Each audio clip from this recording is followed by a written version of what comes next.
Firstly, I'd like to introduce Cate Shortland.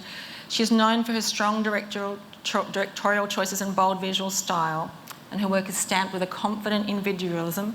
She wrote and directed her first feature, Somersault, which premiered in Uncertain Regard and won many AFI awards, released in over 15 countries, and her second film, Laura, was included in an official selection at Toronto.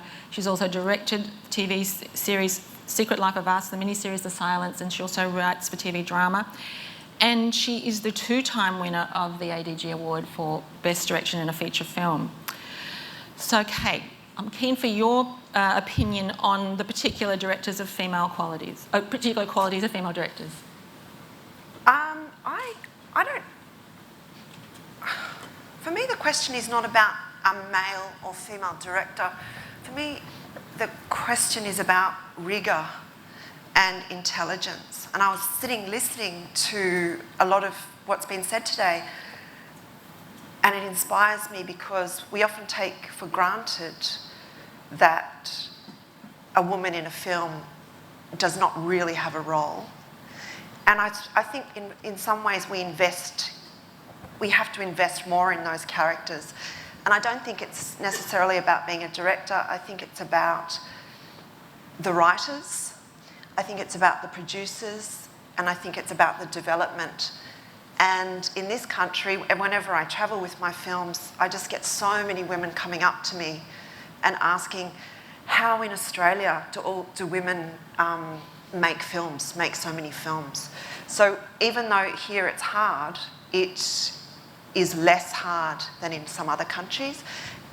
For me, I think that my success has been more because I'm a woman, because when I started out about 23, 24, I was instantly funded by institutions that people like Jan had set up, because I had ideas and I suppose I was bossy and I wouldn't take no for an answer. So I got a grant straight away as part of the Women's Film Fund. All my courses at film school initially were free because I was a woman and I was in the writing department, and that was funded through the Women's Film Fund. So I was really pushed and nurtured by a whole group of women.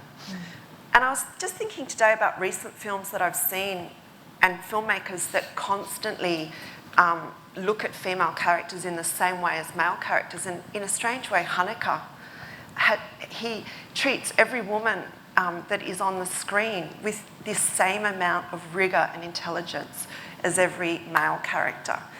In The White Ribbon, in Amour, in The Piano Teacher. And then I was just thinking about the British directors, Andrea Arnold, and reworking Rear Window and making Red Road. And what we're interested in women, and Jan and I are developing a project at the moment, and I think what we're interested in often is flaws and imperfection, and those kind of things fascinate me. And you have also had a number of female protagonists in your body of work. What draws you to them? What are you exploring? I suppose I'm interested in the female psyche, but I'm interested in men, but I think I'm interested in sexuality, and I'm interested in power. And power is often at the centre of what I work on. But I mean, I'm working now as a writer in television. I'm working for Penny Chapman, I work with Liz Watts, and I work with Jan Chapman. So I feel that like at the moment when I'm writing in the writer's room at Matchbox, we have one female character in a series that I'm working on.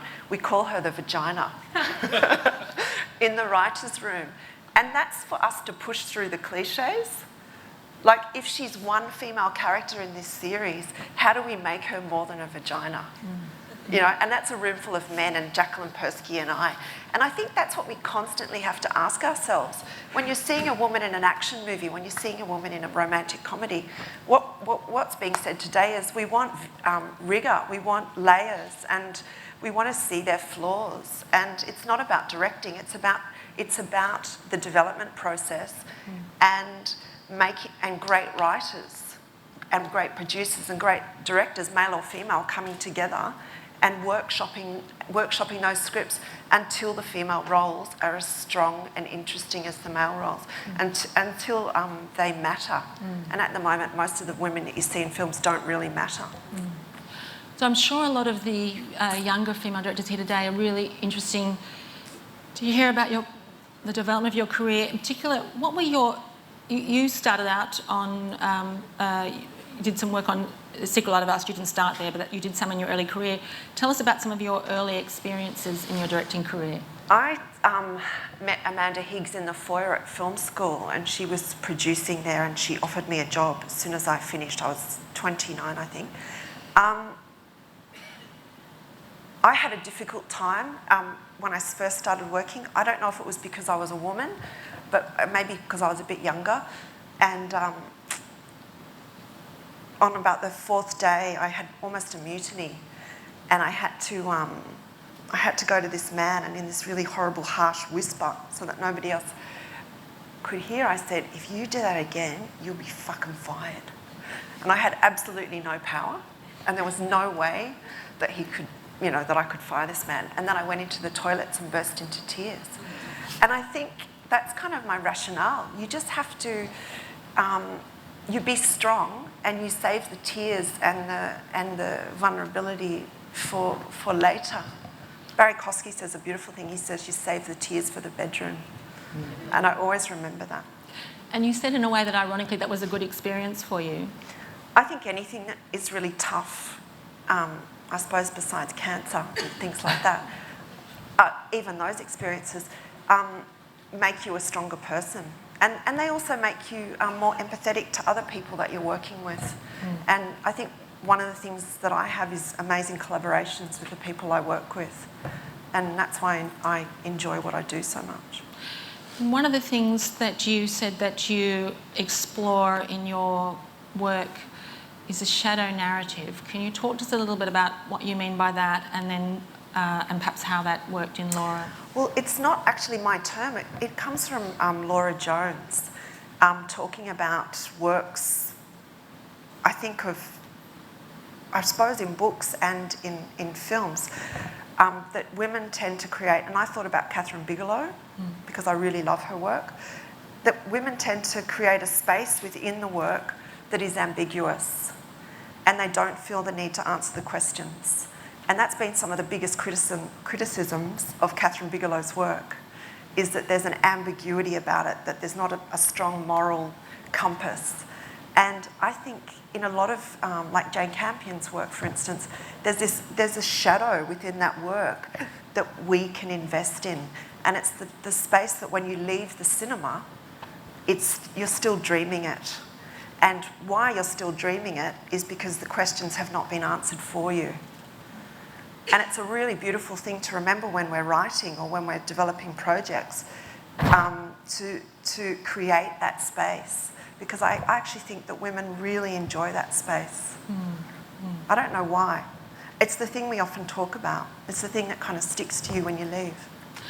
Now, we talked earlier on about the likeability question for female characters. Actually, it's an issue for directors as well. One of the things that Sheryl Sandberg explores in her book, she's got a great study, and it's a very short book. It's a really good read, lean in.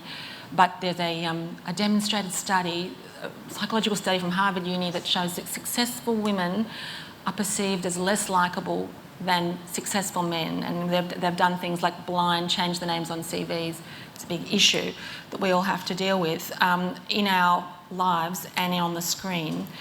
So we had that issue about likeability of female characters. In your TV work, have you had pressure to make female characters more likeable? I think there's pressure to keep characters white. I don't think anybody really wants to see a black character on screen in Australia. I think there's pressure for there to be, if a character's heterosexual, a male character, I think he basically has to inhabit almost alpha male in some ways. And I actually feel in some funny ways that as women and as women writers, that I have more freedom with the characters I'm creating. for TV. But I think in television in Australia, it's almost like I see it as an apartheid. And I think shows like Redfern Now are addressing that. But there's been a real issue, not just with Indigenous people, across the board in advertising. And that's because the industry is often run by white men and they're buying the product. So it's not just women, it's also people of colour that it's addressed to.